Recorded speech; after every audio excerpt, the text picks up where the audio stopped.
Welcome, everybody, to Podcasting for Dummies, the companion podcast. I am your host, T. Morris, and I am joined by my co-host and author of Infinite Awesome, because we have done this book so many times, we should be sick of it, but we just keep coming back for more. That's Chuck Tomasi over there. Chuck, how you doing, buddy? I'm doing great. What a setup, man. Thank you. You like that, do you? Left in the tank today. Look. I'm gonna be. I promise you, chat and listeners everywhere. After this recording section, I am going to go to bed. I'm going to faceplant hard, and if I make it to my bed, that's going to be impressive because there's a great comfy couch out there. I could just put on some true crime and fall asleep to Blue Bloody Murder. Literally, I could do that. All right, Chuck. We are back to talk a little bit. Actually, we're going to be touching base on something we talked about way earlier in the Podcasting for Dummies companion podcast, because we are talking about Chapter 8 for Episode 13. Chapter 8 is entitled Clean Up Podcast Aisle 8. This is where we talk about the art of the final touches, the art of editing, the art of the intro, the art of what the hipsters call the outro. And this is, we're talking about, you have just completed your recording. You've got it all done. Yeah. Now what? And these are all the, as they like to say on WandaVision, no spoilers, as they like to say in WandaVision, the devil's in the details. And that's where I think if you're smart about it, it's the most time-consuming part of the podcast, but it can also be one of the most rewarding aspects of the podcast. So, do we want to talk about the ethics of editing a podcast? Let's do that real quick. We have talked about this before, but the ethics of editing would involve, you've got a guest on, and maybe they're not saying something that agrees with your podcast or your opinion or whatever it is, and you start to do some editing that changes the tone. You might have seen this in magazines. You may have seen this in other media, right, where someone says, hey, I didn't say that. I was just thinking about that episode of The Expanse where the UN and the speech writing ladies in the audience going, yeah, and she's mouthing along until you get to this certain part, like, oh, yeah. Your face goes white, like, yep. I didn't write that. Yeah. Well, that can happen in podcasting too. So you have to decide if you are going to be that ethical editor and leave things in. I did have one episode where there was somebody I invited on who was traditionally a little toxic in his opinion. But we got through it, and for every grenade he lobbed at me, I jumped on it and gave my opinion, and it worked out fine. So in a way, I'm kind of glad he was lobbing those grenades at me, because it gave me a chance to voice my side of the equation. Whereas if you just did that in a blog or a comment, it's like, here's my opinion, blah, blah, blah. So it was a good dialogue. So you can turn it to your advantage.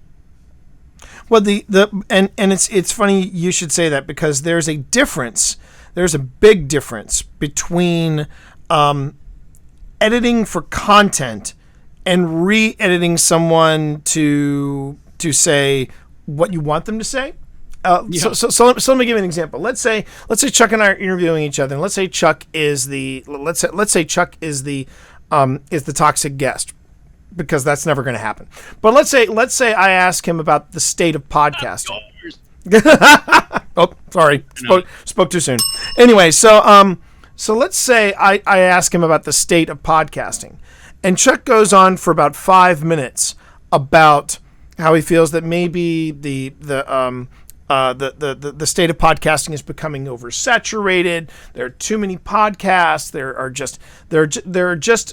It's every Tom, Dick, and Harry making their own podcast. Everyone's running to Clubhouse. Right, exactly. Everybody's running to Clubhouse. And all right, exactly. But then we go there. Then he goes, yeah, let's talk about, and then suddenly Chuck gets really super toxic and goes, yeah, let's talk about Clubhouse and the losers that are in there. And then he goes on another 10 minutes about how much he hates Clubhouse and how much he hates this.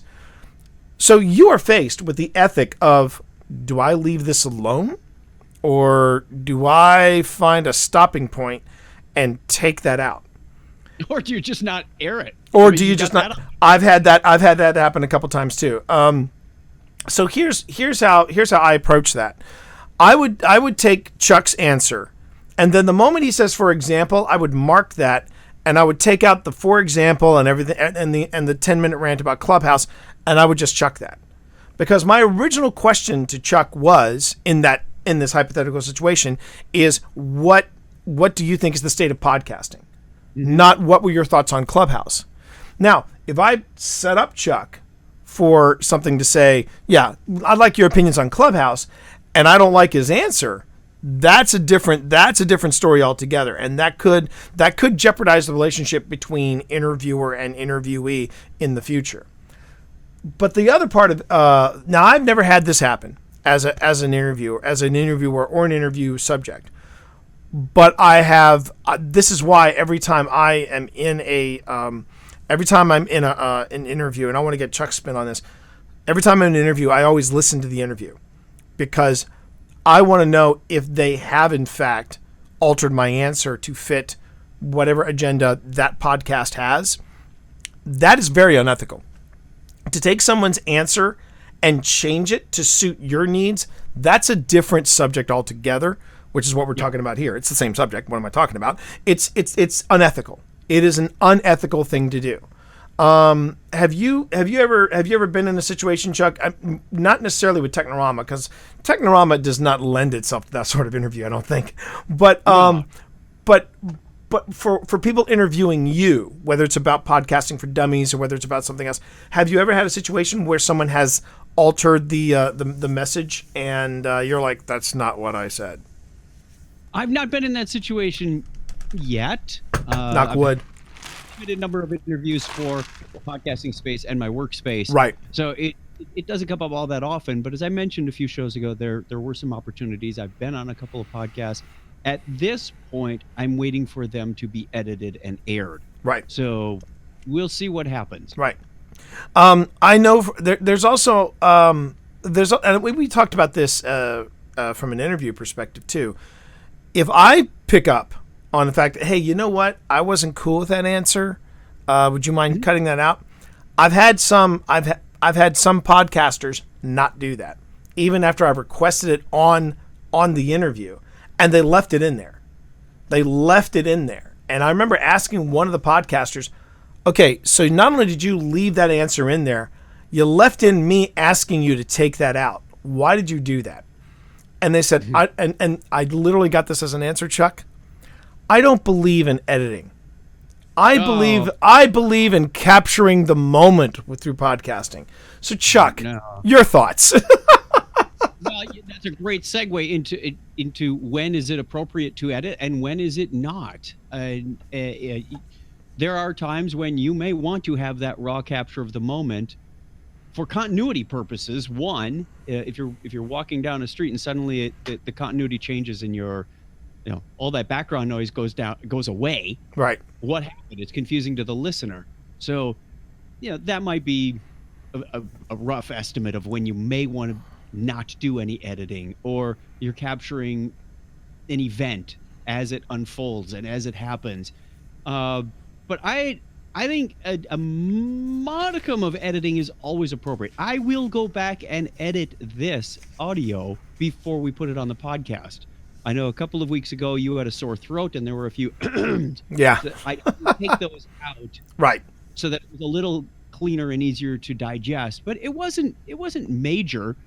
There were a couple of parts where we stammered, we repeated, we backed up, and we said the same thing again. It's like, we don't need that. It makes us sound like idiots because we're repeating ourselves. Exactly. So, we clean up the audio a little bit. And of course, we put in the intro and the outro and polish it up. So it's a nice podcast to listen to.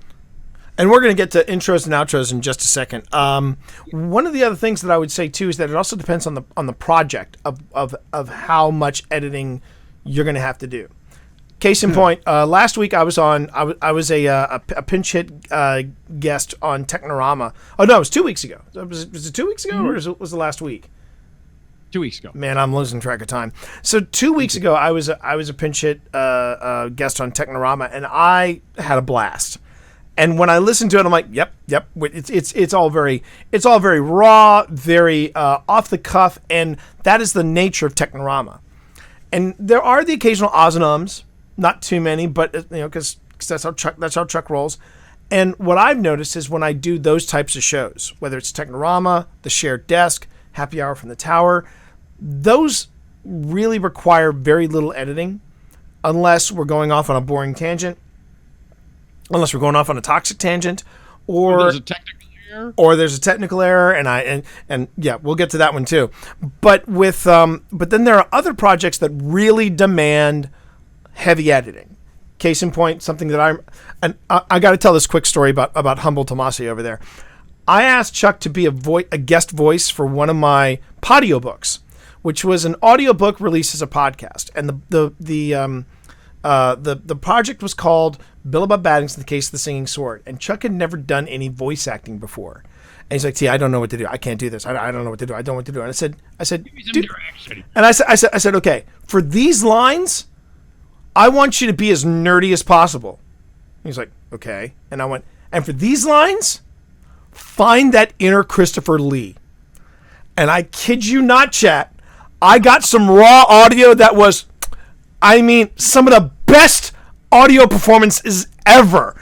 His first one is he's nerdy, he's sniveling, he's great. And then the last half of his reel, it is an effing Hammer House of Horror movie, okay? It is all Christopher Lee. And I'm like, perfect. But the thing is that yeah, even Spence in chat was like, I remember that. Yeah, I know, right? I was like, oh my God, Chuck is giving me the heebie-jeebies, and I really don't like it. So anyway, but in that respect, I had to make sure there were no stammers at all. I had to make sure that the narration was on point. I had to make sure, and Resonant Moon in chat, aka Spence, they know exactly what I'm talking about. You have to make sure it's all nice and clean. The I's are dotted, T's are crossed, and then timing is everything when it's conversational as well. Right.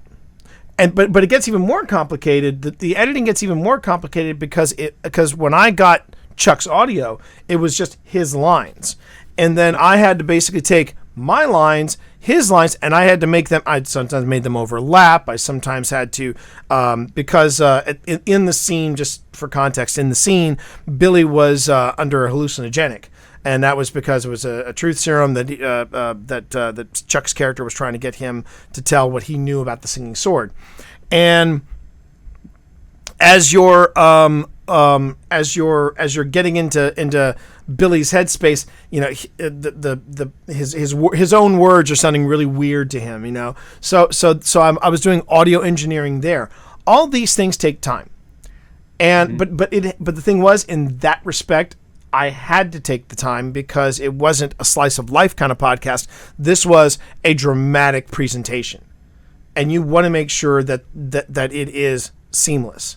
So there are going to be times you're really going to have to edit, and then there are going to be other times where you really just you can be like, you know, just a review, and then you're good, you're ready to go. Now that's another thing I wanted to ask you, Chuck. Do you also, when you're editing, part of what I set aside time for is a review of the final podcast? Do you go back and listen to it to make sure that everything sounds smooth? Or you're just like, yeah, for the one take jobs like Technorama, no, I record it, done. I mean, it's out. I make sure, yeah, I may load it into Audacity and go, yep, it's a waveform, and it starts out as hello and welcome to Technorama, right, and ends with a binary high five. There, it's a podcast. Send it to Craig, and he does whatever he does to it. Mm-hmm. Level it out, post it, put the show notes up. Right, we got our workflow pretty much automated on that show. When it comes to other ones, particularly the ones I do for work or interviews, I'm starting to be a little more prescriptive in putting in time codes so that the listener knows what the topics are. And I can list them on the topics because I take that list of topics and turn it into a bullet list in this particular blog, that particular YouTube, and it's the same list over and over. But I want to say, hey, at 10 minutes, we're going to talk about this. And at 11:45, we talked about this, and we switch topics over to that. And the listener can either follow along, or if they put it down and pick it up a week later, they just punch it to that time code and have it. So yes, I am listening specifically for that, where did the topics change, and also giving it that second ear of, did it flow? Did I miss something? Right. Oh my gosh, I repeated something. Right. That was just a bad edit. Let's go fix that. Right. So yeah, I do review more than I used to. So let's talk a little bit though about workflows and ways to make your editing time a little more economic. Mm-hmm. Intros and outros. When we talk about intros and outros, what exactly is that? You might also hear this term thrown out: boilerplate. Boilerplate beginning, boilerplate ending. What does that mean? It basically means very similar to what you hear in this particular podcast. You notice that all the intros and outros, they start with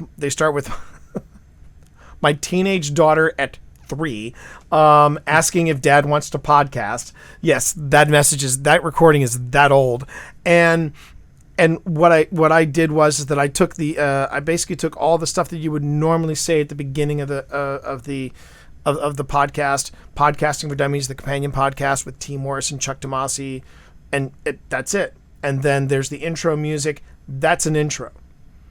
And if you play it right and you know how to do it easily, you can also do an outro, pre-record that as well.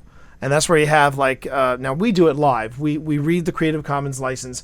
We talk about where you can find us and where you can leave voicemail. We do that live, but that's also an outro.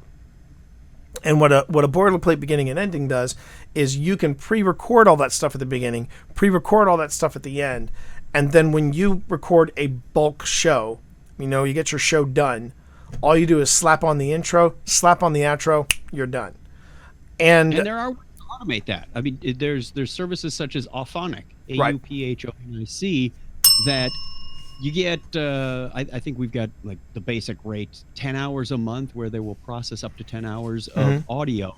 You can upload your intro. You can upload your outro if it's pre-canned and say, all right, I want to play this, and at 7 minutes, you can even have it fade in, because if your intro is 30 seconds long and you want to start talking at 10 seconds, you can do that. It's pretty well canned, and that means you just take your raw wave file, send it to them, they levelate it, they put the front and end on it, and they put it on your FTP server. Like, wow, okay, that solves a problem. Of course, it's a service, and you pay for that service. But there are ways to streamline this tremendously. And that's the other thing, too. You may, at the very beginning of your podcast, if you do a canned intro and a canned outro, you may spend a lot of time getting that dead solid perfect. And that's okay. Because all the time you're investing in the front end of your podcasting pre-planning, it's gonna pay off when you're actually in production, because then all you got to do is go intro, outro, I'm out. Yep. And yeah, that's one of the funny things about this is, it comes later in chapter 8, but it's often one of the first things I do before I even record the first I know, right? podcast. Exactly. And Exactly. Take days. It does. Don't underestimate how long it takes to find that perfect theme or that perfect transition. Or, my gosh, I just did a new one this morning for work. We did a 3-minute segment, and I probably spent 4 hours finding something that sounds like a 5-second stinger for a news segment. Right. You can kill your calendar. So much time. Much time. But in the end, it's worth it, because the branding that goes on your show. Right. I mean, I can talk about the 3 instances where I had the intro, outro, and I searched for the perfect bed music. I spent days in GarageBand, as I like to now call it because of my wife. She's from the Commonwealth. I spent days in GarageBand composing original themes because I didn't want to get DMCA'd. I did not want to get DMCA'd. I did not want to break any rules. Yes, we're getting to that as well. But I spent days in GarageBand composing stuff, and I was like, well, that's not really economic. Then I invested in Digital Juice, and Digital Juice was pretty awesome. That's digitaljuice.com, by the way. But my days became hours. I would comb several volumes of Digital Juice just to hear the right piece, and then I'd run it through the juicer, where it would give you all the different tracks that were in that piece and go, well, which ones do you want to take out? Which ones do you want to keep? And I would do that, and I would tinker with that. Then there was the last thing I did, and that involves author, podcaster, truly a content creator, because he also does photography and he does music composition, and that is Alex White. Alex White is one of those original legends who his writing career started with the Gearheart. And you can still find that online. You can look that up. It's the Gearheart, and it's done by Alex White, the same guy who has an Alien book, Cold Forge, and he has another Alien book coming. I think the second Alien book is called Into Charybdis, and then he's also currently working on some other IP. But yeah, Alex White is an amazing individual, and he was doing a GoFundMe for a very specific kind of iPad that would help his kid who was dealing with autism. He's struggling with it, and there was a specific iPad that had a specific app that allowed more interaction. Well, we donated on one of the top tiers, and one of the things that we got for that donation was original composition. And nice. within 2 days, we got an original theme for Tales from the Archives. And that was the easiest intro outro I've ever produced, because I already had the bed music, and all I had to do was do the intro and the outro. I had to coordinate it with Pip. Yes, thank you for that. Yes, Alex does use they them. Thank you for that heads up. Speaking of which, Resident Moon, going back to some of your comments, I know Chuck, you already addressed them. You mentioned bed music, so give the listener a quick review in case they missed it in the book. And we will get to that. But first, I wanted to say, Resident Moon did say they wish they had the freedom to make conversations and audiobooks of more natural cadence, but industry standards have to be followed. That is very true. And even though Chuck addressed your comment on your question on show notes, I do want to say we are going to do a separate show just about show notes, because show notes have come a long way and they've evolved. And while they are also one of the final touches you would add to your podcast at the same time, we're focusing more on the actual podcast itself, the actual content of your audio. Which brings us to bed music. What is bed music? Bed music is something like this. If we wanted to have like something grooving in the background, then yeah, if we weren't subject to some of the weirdness that's happening on Twitch, we would go on ahead and we would play stream safe music, or pod safe music as it was called back in the day. But bed music is where you have music playing in the background, and it just sets a nice tone for things. And I do that for my streams. I do that for my own sessions. And the thing about bed music is, where do you get it? For podcasts, it's not as stringent as Twitch or Facebook or YouTube, because all you got to do is get some royalty-free music. And royalty-free music is, as I said earlier, digitaljuice.com. There are other resources. Chuck, do you have any off the top of your head that you know? Kevin MacLeod at incompetech.com. I know a number of friends that use that music. You just search for royalty-free music. Some of them, you pay a service, right? A one-time fee. I think we did that for the Topic is Trek. We bought 2 tracks for $12 each. Like, ooh, that'll break the bank. And you can listen to them ahead of time, but they're watermarked with "This is licensed music" or something. Right. Just to make sure you don't try any shenanigans there. Yeah. Digitaljuice.com. Yeah. But you'll hear that. I love those. It's kind of fun. It's like, one of these days everybody use one and leave it in there. It wouldn't surprise me. That would not surprise me, Chuck, considering how many people I've seen that have done book trailers, or they've done video essays, and they use the download from Deposit Photo that's watermarked with Deposit Photo, and I'm just sitting there going, dude, seriously? Seriously? Yeah. Like, pay the money or get a different graphic. Exactly.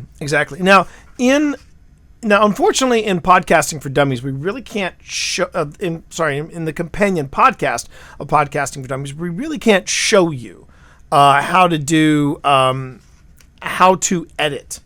How do I to edit? That sort of thing. But we can talk a little bit more about some of the details concerning editing. But in the book, I do want to stress that in the book, we do have how to edit with Audacity, how to edit with GarageBand, how to edit, how to edit your content. And the real trick with editing is to make sure that it does sound, if not conversational, as Resident Moon mentioned, that it's up to industry standards. And bed music is very tricky because you want to make sure that you've got the bed music balanced right. You don't want it so loud that you're straining to hear what people are saying, but you don't want it so soft that it sounds like it's a bleed over from something that isn't supposed to be in there. And of course, when it comes to bed music going throughout your podcast, there are some podcasters that do that. They do play their play music all the way through. Sometimes they do that to cover up any kind of strange ambient noise that exists. You got a story about that? Yes, I've done that. I remember. I remember there was a podcaster out of the UK. He had a really odd, room noise. So he found some pod safe music, and for the Rev Up review, boy, that takes me back. Paul Jenkins. Oh my God, I can't believe I pulled that name out of my head. Paul Jenkins, who got me saying GarageBand because he looked at me and he went garage.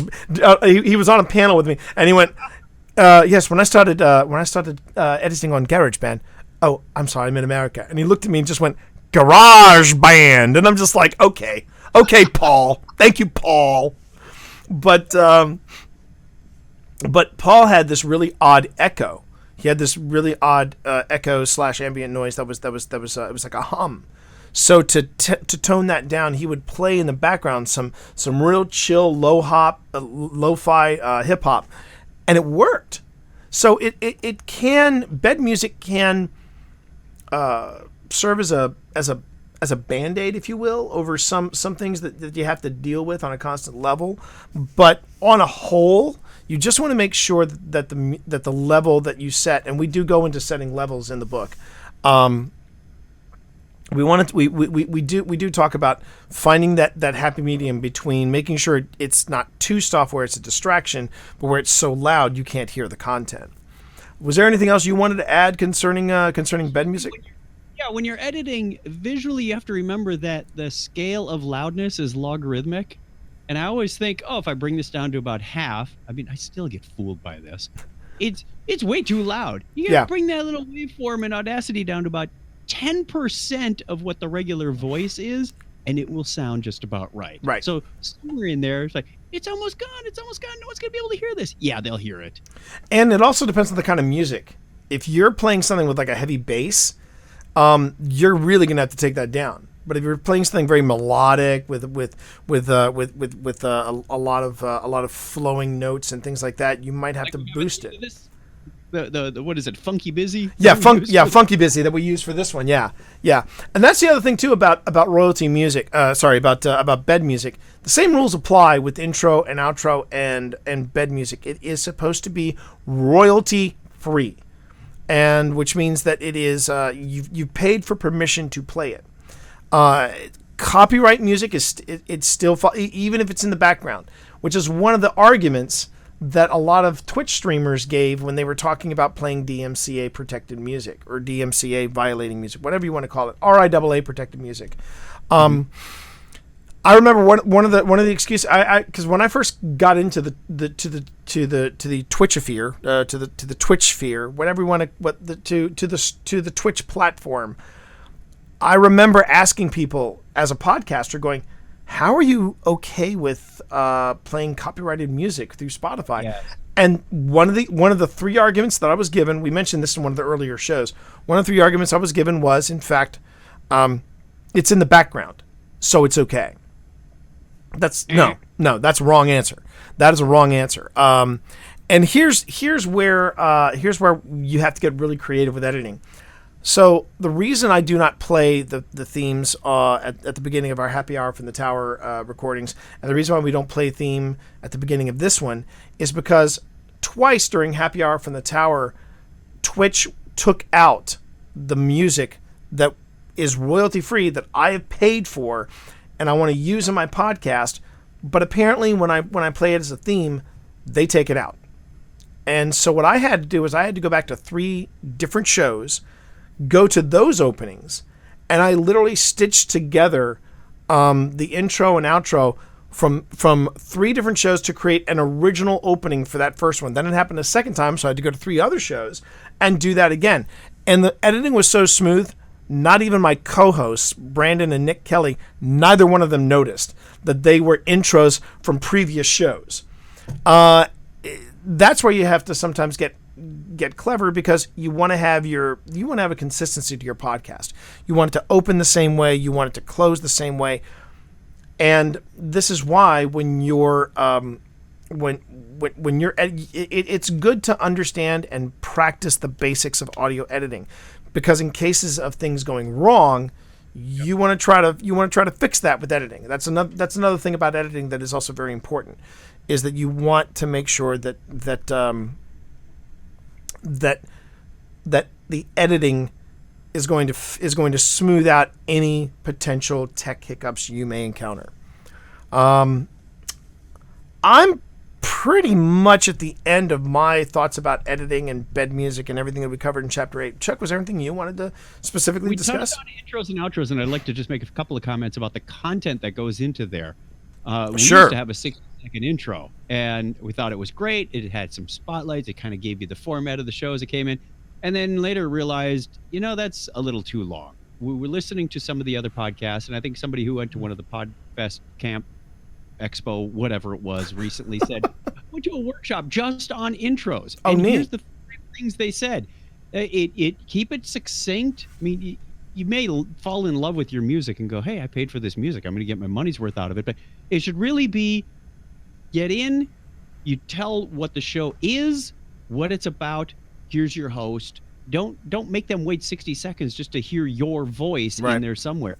So, as an example, one of the ones I started last summer for work is in 15 seconds, maybe it's 10, I can't even remember, but you hear about 3 seconds of the music, then it fades down, and I bring in a female voice. One of my coworkers does a nice voiceover. She says, welcome to the Breakpoint Podcast, the ServiceNow developer podcast.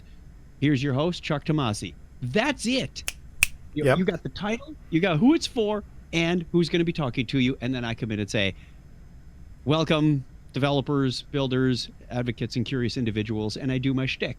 Right. Go into the interview. So we even shortened up Technorama, which we've been using for at least 10 years. Oh, I remember. Men and Gay put it together. Yep. It gave us some segments and some spotlights, and too long.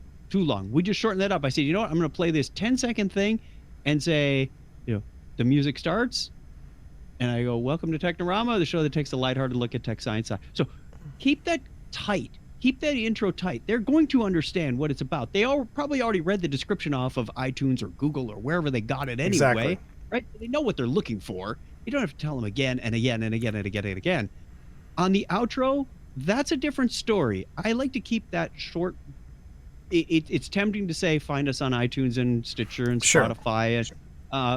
But if you just point them to your website, it's probably going to have that information as well. Exactly. So, keep it light. Don't drag them on, because you know what most people will start doing? They're going to take that scrubber and just go 30 seconds, 30 seconds, 30 seconds, I'm out. Right. Exactly. And they're not going to listen to it anyway.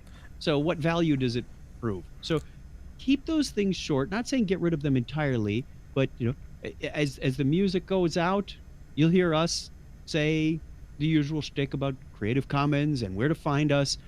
Yes, that's on our website as well, but you may be driving down the road and not remember that. Right. And speaking of which, that is exactly what we do. We try to keep it as simple and as succinct and as consistent as possible from show to show to show. Like, for example, at this part of the show, I would say, hey, you know what? We've just finished up this episode 13 of Podcasting for Dummies, and we'd love to hear your thoughts, which means that you can share with us your thoughts at 703-791-1701. Feel free to drop us a message either on Google Voice or WhatsApp, and we will be glad to play it on the show and also answer your question. You can also interact with us directly, as Marvinsky, as Resonant Moon, and as Kat have all noticed. You can do that here at twitch.tv/TheTMonster. You can also find us at podcastingfordummies.com, where you can leave a comment on this specific episode, and if you got questions about the art of editing, about intros and outros, that's a great place to ask us. And of course, remember, folks, that Podcasting for Dummies, the companion podcast, is protected by a non-commercial, no derivative, share alike United States 3.0 license. You can find out more about that license at creativecommons.org. And that is our intro. And thank you all for listening. For those of you who are watching on Twitch, you stick around. And for those of you who are getting us on Stitcher, on Google Play, or on Spotify, thanks for listening. Pod on.